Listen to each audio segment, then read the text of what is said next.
Hey there, everybody, and good evening. Welcome to our show. We call it Tournament Horse Racing. It's brought to you by Broke Guys Handicapping. Here's how it works. Excuse me, before I go on any further. My name is Rich Sharp. I'll be your host for this week's show. And here's how the tournament works. We've taken the horse racing calendar and we've broken it up into four separate horse racing tournaments throughout the year. Each of those horse racing tournaments consists of approximately 10 racing days, and that's actually what you're going to be watching tonight is one of those racing days where we'll pick four races from an individual track across the country, and then each of the horse players is going to go ahead and make a mythical $2 win place bet in each one of those four races. Simply put, whoever wins the most money wins that day's tournament. We keep track of that money all the way through those 10 tournament days. Whoever wins the most money at the end of 10 tournaments, or 10 racing days, I should say, wins that individual tournament. We actually keep track all the way throughout the year. So we've got four tournaments. We have a year end winner as well. Um, we are closing in on the end of the season. So we're coming up. We've only got 4 weeks left, or I should, we've We've actually only got four tournaments left, I should say, throughout the year, and this is one of those tournaments that's going to happen tonight. Without further ado, I'm going to go ahead and bring in our horse players tonight. In no particular order, I'm going to start a little bit to the north of me. I will tell you that he is in first place in our fantasy football league. In addition to that, he is a fan of the surprising Seattle Seahawks this year, who are also Go in Hawks! place in the NFL's NFC West. Steve Newsom, you must be smiling, man. How you doing, bud? Oh yeah, yeah. Well, I mean, last weekend, I don't know if I told you, I was at the Kenneth Walker coming out party in Oh, LA. oh, nice, nice. That must have been that had to be a blast for you. No, I did not know that. You didn't let me know. Yeah, yeah, absolutely.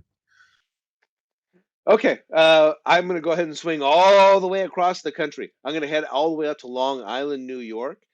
He's currently sitting in second place in this tournament that we're in, but his local New York Giants are currently sitting up there in second place as well. They're 6-1. They are another surprising team in the NFL. Ray Torado, how are you, my friend?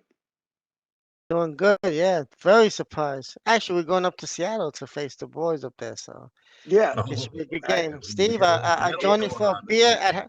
I'll join you for a beer at halftime. Yeah, I'm very surprised. Any win this year, I'll take. So, but 1 week to the Breeders' Cup. This is what we're here for.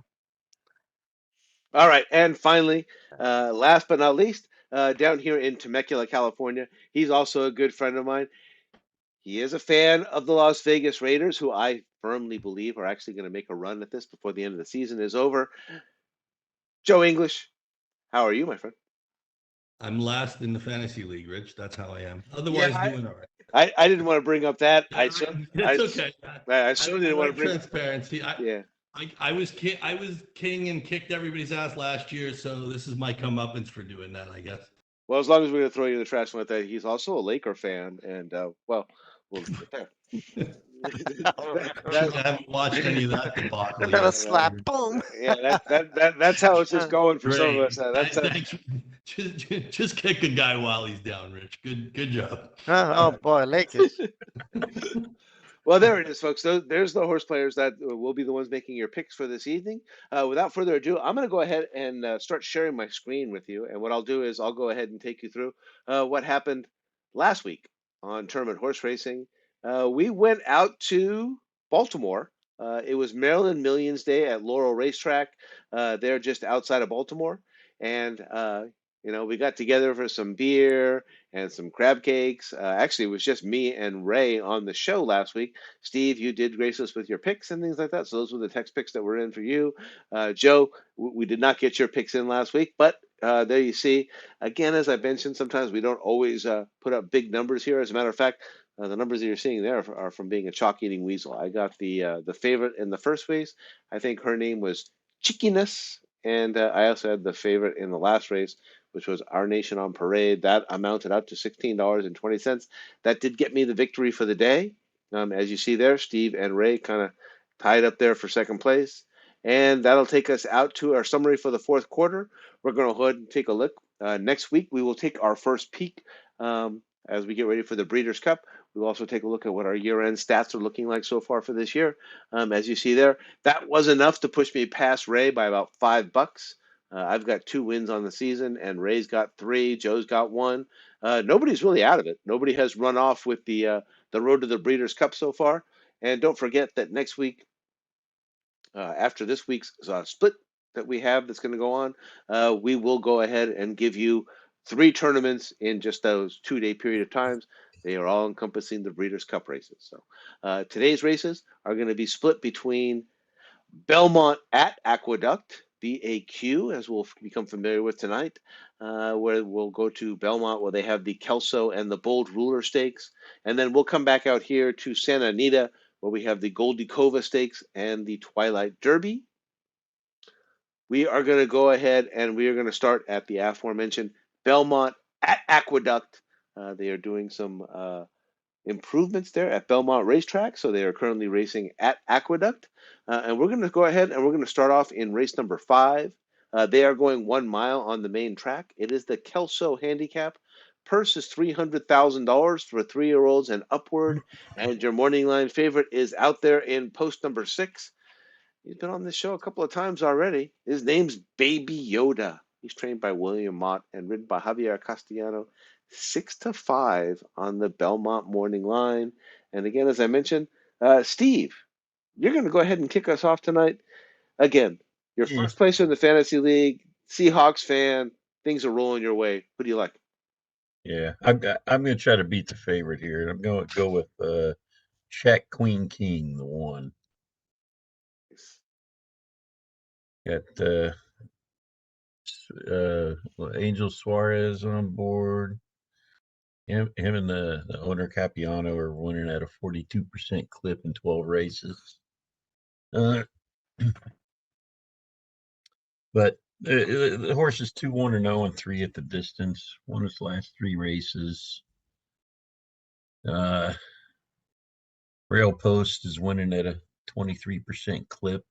So I figured maybe the best shot to beat the favorite at 5-1. So going with Shaq Queen King. You're going east. You're going to hand off to Ray. All right. All right, yeah, that was a shipper. It was shipping in there. I went with number 3, Morello. He has raced an Aqueduct early in his career. His only 2 losses have been to a couple of very good horses, Jack Christopher and Mo Donegal. So one race he couldn't go mile and 1/8 in the wood, and the Wood Series he got dusted by Jack Christopher by 10. So, but I think he won the Gotham at a mile so earlier this year. So he's 3 out of 4, 4 out of 6 for his career, and this is a kind of I would consider a light group. So he could probably, stalk and hopefully pounce the top of the stretch and and get the win with Dylan Davis and Steve Asmussen, who's we know him. There's a lot of wins in his career, so I go with Morello 4-1 with Dylan Davis. Joe. Yeah, Ray. Thanks. It's good to be back, and I'm trying a little something different now. Just been struggling with handicapping, so I'm going to try and just analyze the favorite for everybody. And since it looks like Rich also agrees with what you said, Ray, he's not on the favorite either. So I'm just going to talk about Baby Yoda a little bit. And I was like, I saw that he's 6-5, and I can just from what I'm seeing on paper, he's a pretty strong favorite. But I mean, he's 4 for 4 this year in non-stakes races, but obviously this is a stakes race. And obviously there's no Jackie's Warrior and no Cody's Wish in this race because those are the horses that have beaten him the 2 times he's been beaten this year.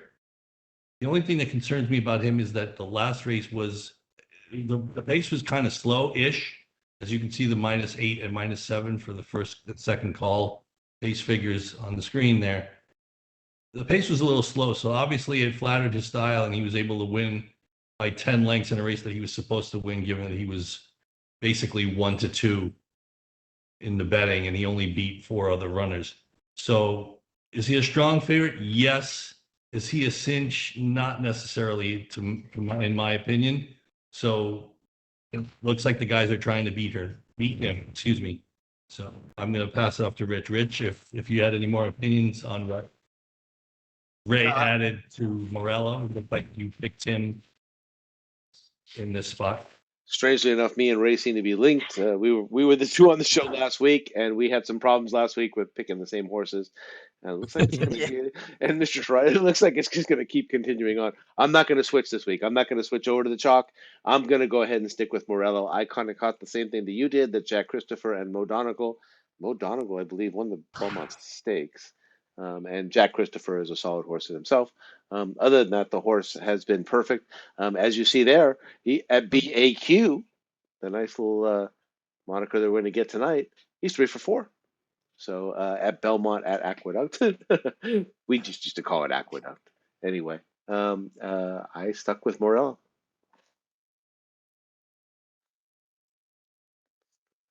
Sunday's the last day. They'll go back to Aqueduct in Yeah, Aqueduct. yeah, exactly. Aqueduct and yeah. Probably Thursday or Friday. All right, and we're gonna skip ahead. So this is one of those weird days on Broke Guys Handicapping. Again, we're splitting where we're going to go ahead and use both Santa Anita and Belmont, or excuse me, Belmont at Aqueduct. So we're going to skip from race number 5. We're going to move all the way ahead to race number 9. They're going 6 furlongs on the main track. It is the Bold Ruler Stakes. It's a grade 3. The purse is $200,000 for 3-year-olds and upward. And your morning line favorite is right here in post number 4. Jackson Traveler, trained by Steve Asmussen and ridden by Irad Ortiz, is 7-2 on the morning line. Steve, what say you? Oh, me again.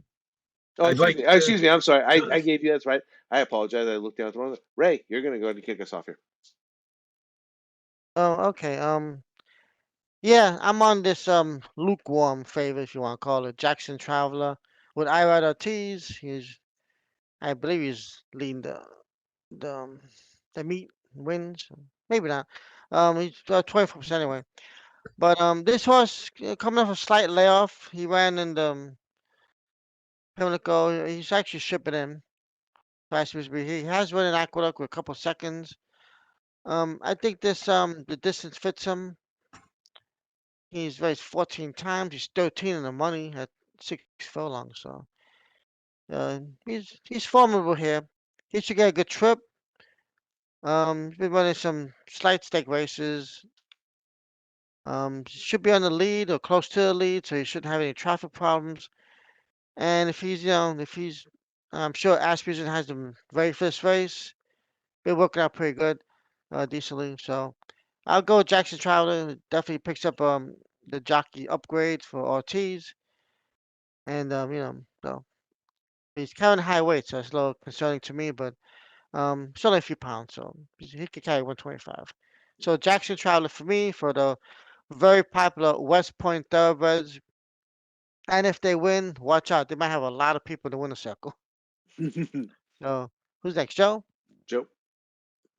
Yeah, again, like I said, basically just going to talk about the favorite, and since Rich is already on the screen because Ray picked the favorite. It's funny. I'm just looking at this horse. I mean, I know I haven't been gone long enough to know that Irad's going to take money. That's still happening, right? That's still, is that still a thing? He still gets bet. Yeah. He still gets pounded at the windows, right? Every once in a while. I'm just looking at the odds. The column it's for the odds. It's just like it's 9-5, 2-1, 6-5, 7, 5-2, 5-2. The horse seems to just keep getting bet, but in the last 10 races, there's only 2 wins.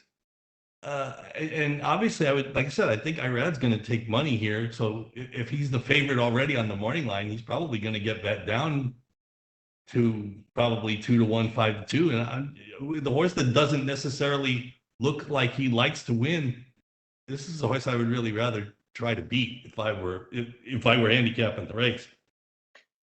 But then again, that's just my opinion. I would look for an alternative. So, Rich, are you going to give us an alternative?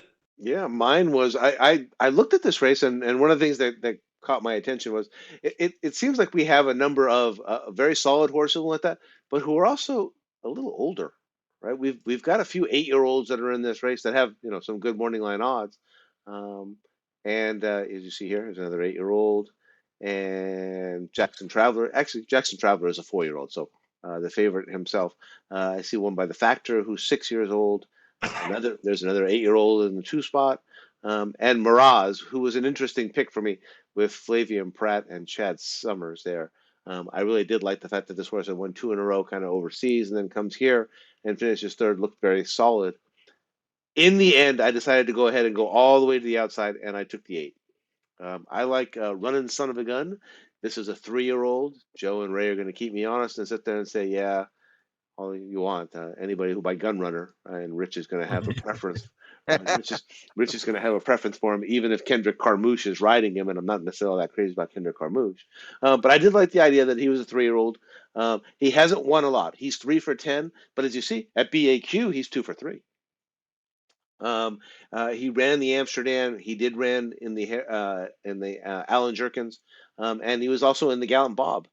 In none of those races did he necessarily disgrace himself. Didn't necessarily win, but the horse certainly looks like he's solid. Again, I was almost looking at the age angle, thinking that a 3-year-old against some of these older horses might be the angle for me here. Again, not necessarily a big Kendrick Carmouche fan, but I'm going to go ahead and punch in the 8 here for me. Running Son of a Gun, and I'm going to hand it off to Steve. Yeah, I'm giving it an alternative too. I like the 3 factored in.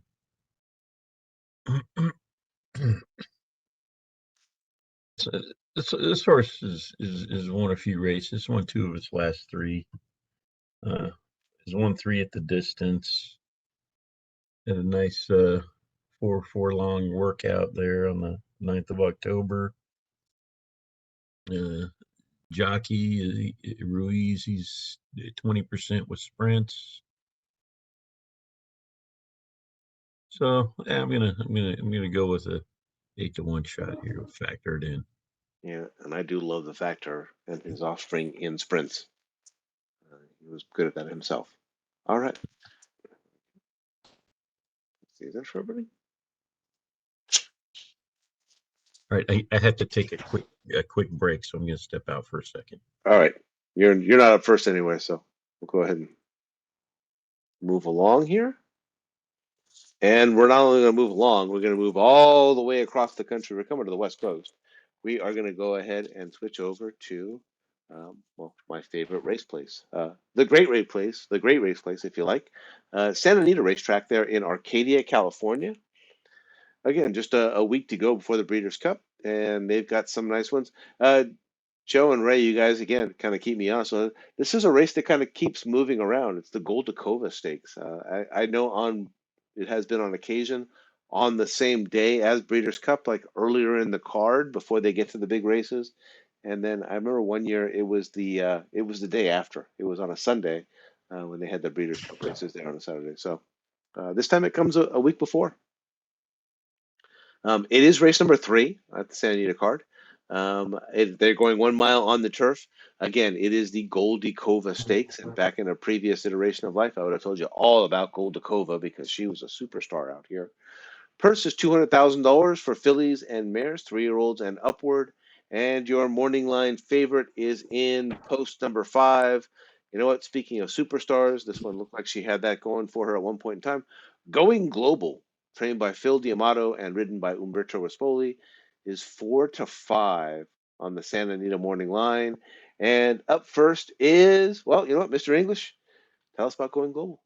Yeah, sure. I'll talk about Going Global. She's obviously very strong favorite. She loves Santa Anita. She's 5 for 6 over this track. But again, she again, and I'm not going to say she's not a strong favorite. She just reminds me of the horse I just talked about, Jackson Traveler. Look at the last 5 races. She's been under even money 5 races in a row. She's won twice. I mean, she kind of I think she kind of owes her backers a little bit. I mean, if you 4 to 5 shots are supposed to win more often than 2 out of 5. I think it's closer to more like 3 out of 5, or maybe even 4 out of 5 if you're going to break even on them. Actually, it's probably like 3 out of 5. Just again, she's not. I'm not saying she's not a superstar and she's not a deserving favorite. She's a strong favorite. She's in this race. She's got 5 horses to beat, and just looking at it briefly, maybe she's got one main rival, and the other, the other 4 are kind of up against it. Would have to come from out of nowhere. But again, I'm not saying she's not a deserving favorite. She is. I'm just not sure I would take her at 4-5. I'm like 6-5, 7-5. Okay, maybe only because she's just had a habit of disappointing.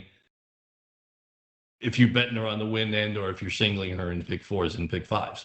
So that's basically what I was thinking about with going global. And I wouldn't argue with anybody who took her here.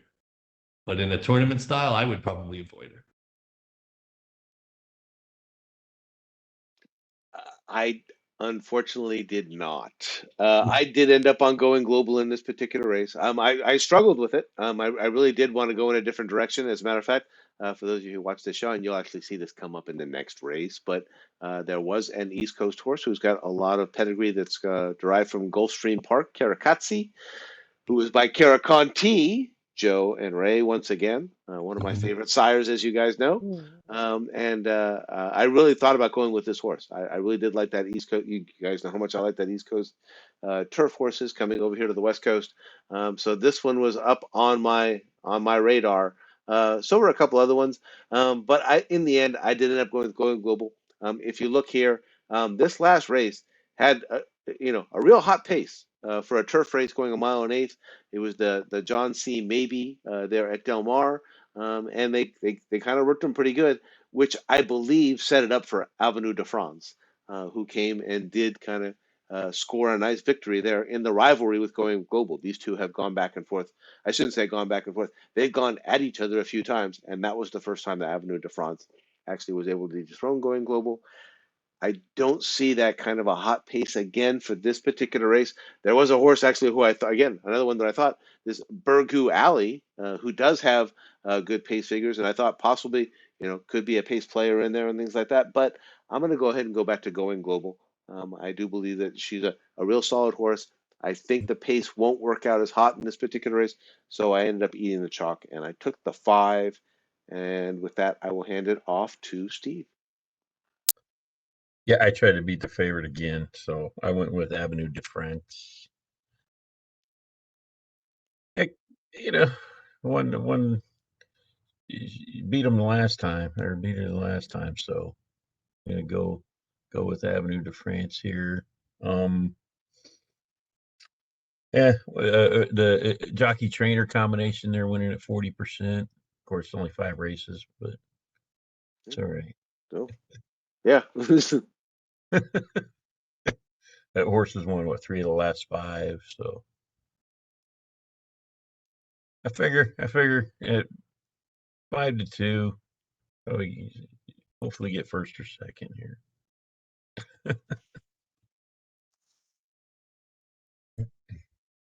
Ray, that's going to set it up for you here. You're hitting cleanup. Yeah, I'm on the 4, Avenue of France. I mean, she won last time. I think at at at this moment she's probably doing better than going global. I think going global might be tailing off a little bit. She was so good at 3 years old, and her 4-year old has been average. She hasn't been, she won, couple races, but she hasn't, not like last year when she was 6 for 8. So, as these, my feeling is that as they get a little older, these fillies and mares, they tend to, sometimes they tail off and they just lose the spark. And I think that she might be going the other way. So, she beat her last time. I think, I couldn't find anybody else in this race, so I'll go with the second choice, who has been battling her. And like I said, I think at this moment, even coming back in the distance, um, she should be there at the end. So I'll go with Avenue de France in this race. So try to And be the favorite too. you're correct about the placing of this race. It seems like they can't seem to find a good spot for it. You're 100% right. It used to be. Yeah. It was. I know there was one Sunday. It was after Breeders' Cup, and I'm not sure if there was one Sunday. It was one Sunday that it was like like you said, an undercard race. So yeah, Yeah. and I thought there was actually one where it was much later in the Santa Anita meet I believe so too. than even this. So yeah, it's kind of jumped around. All right. And once again, we are skipping around here at Santa Anita, just like we did at Aqueduct or at Belmont at Aqueduct. And we are moving ahead from race number 3 all the way ahead to race number 7. This will be the final race for tonight's tournament. They're going a mile and an eighth on the turf. This is the Twilight Derby. It's a grade 2. Purse is $200,000. It's for 3-year-olds only.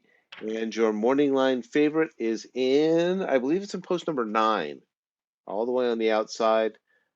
War at Sea, trained by Ron Ellis and ridden by Mike Smith, 5-2 on the Santa Anita morning line. And if I'm not mistaken, this one's going to be me leading it off. I really like War at Sea. Won 3 of his last 4, and just came up a little bit short there in the Del Mar Derby, but I did not go with him. I actually went one inside, and once again, I kind of led into this one. I thought I've got a penchant for picking horses that come from the East Coast on the turf. Speaking Scout has got all the requisite chops as far as that's concerned. Doesn't win a whole lot. Did win the Hawthorne Derby in his last race by 5 lengths. Kind of took that a little bit easy with Jareth Loverberry aboard. But Graham Motion, an excellent turf trainer. He gets Juan Hernandez, who has been fantastic down here in Southern California, is particularly good on the turf. And although the speed figures and the class might not fit, I'm gonna stick to my instincts here with those East Coast horses. And Speaking Scout, the 8 horse, comes up as my top horse here in the Twilight Stakes. Joe. Oh, excuse me. Steve. Well, I can't get away from War at Sea here. Being a Navy veteran, we Thank used to do God. War at Sea exercises on U.S. Navy warships out in the SoCal op area. So this is right at home here. War at Sea, I like it. Yeah, I might not be able to handicap horses, but I can handicap my friend. I kind of hope this was going to happen. I was like, wait a minute. Got a Navy veteran on my show. He You better can be you on can handicap me. War at Yeah, Sea. Yeah. a great 4 furlong workout. 4 days Oh, ago. absolutely. By Warfront. You can't go wrong there, right? Yeah, especially on the turf. Yeah, so I'm gonna go with the favorite on this one. Mike Smith,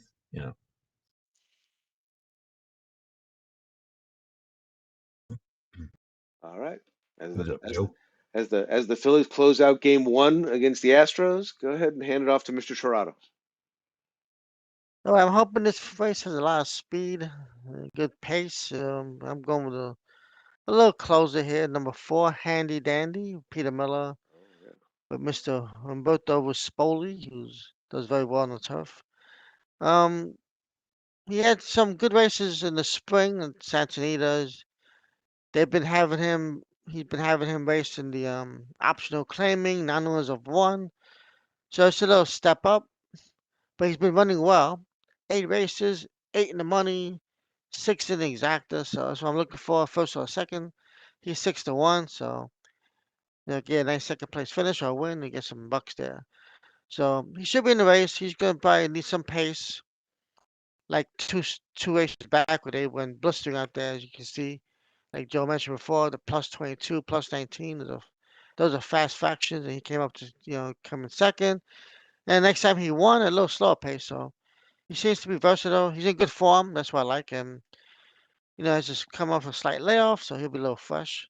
So Handy Dandy for me, 6-1. All right, Joe. Yep.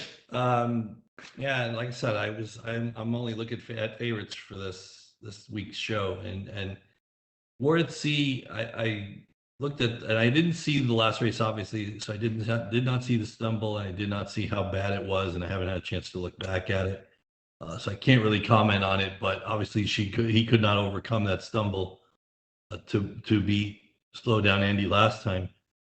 But in all the other races, like Steve had mentioned, Mike Smith seems to have unlocked the key to this horse's success. One of my big concerns is that he drew the outside post in a field of 9. And with his kind of style, he could end up being at least a little bit wide around that first turn. And in turf races, obviously, saving ground is paramount, and wide trips can be killers. The other thing that concerned me is that obviously when he was running earlier in the year, his races were a lot closer together, and now the races are a lot more spaced out. I'm kind of wondering if that's because he was tired from the earlier efforts in the year, or if maybe they just figured out that they got something good and they're just making it try to last a little bit longer and giving him more time in between makes him better down the road. I'm not 100% sure. I guess we'll find out tomorrow what to make of that. But not a horse I would be looking to bet against, but not necessarily a horse I'd be looking to bet on either. So I'm kind of lukewarm on the favorite, and the 5-2 is probably about right. So, Rich. There we go.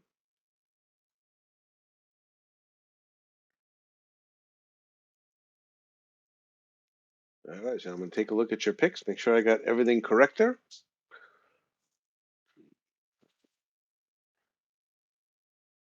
Yep. All right, and let me go ahead. And so I will go ahead and come on back to everybody so we can see everybody. Well, that's how we do it every week here on Tournament Horse Racing. That's kind of how we make the sausage. And we will keep in touch with each other tomorrow. If there's any scratches or any changes, we will text each other, and then we just kind of update our tournament picks before the races. Guys, you got anything you'd like to say to the audience before we go ahead and adjourn for tonight? How many shows next week? Next week we got 3, so we'll Three? do yeah, we'll do What? we'll do Oh, a boy. third. Yeah, we'll It's do a gonna Thursday. be a good week. And to be honest, I don't even know who's in any of the races. I know what race Flightline's in. I think I know what he's had for breakfast every day this week because the way the coverage is. Every move's on social media as if he's Donald Trump. You know what time he takes his morning shit? Yeah, exactly. I was thinking that very same thing. So we will. Is he standing or is he sitting down right now? Is he sleeping? Sleeping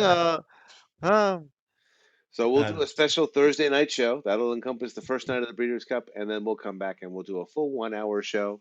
That'll be the other 2, the Saturday race, which you've broken up, and we've taken all 8 races of the Breeders' Cup, and that'll finish off our season. We'll know who our champion is by the end of next Saturday, gentlemen. So without further ado, for Ray Torado and Steve Newsom and Joe English, welcome back. Nice to see you again, my friend. My name is Rich Sharp. Our show's called Tournament Horse Racing. It's brought to you by Broke Eyes Handicapping. Hey, everybody, good luck and good night. We'll see you next week. all right, next Good week. night, everyone.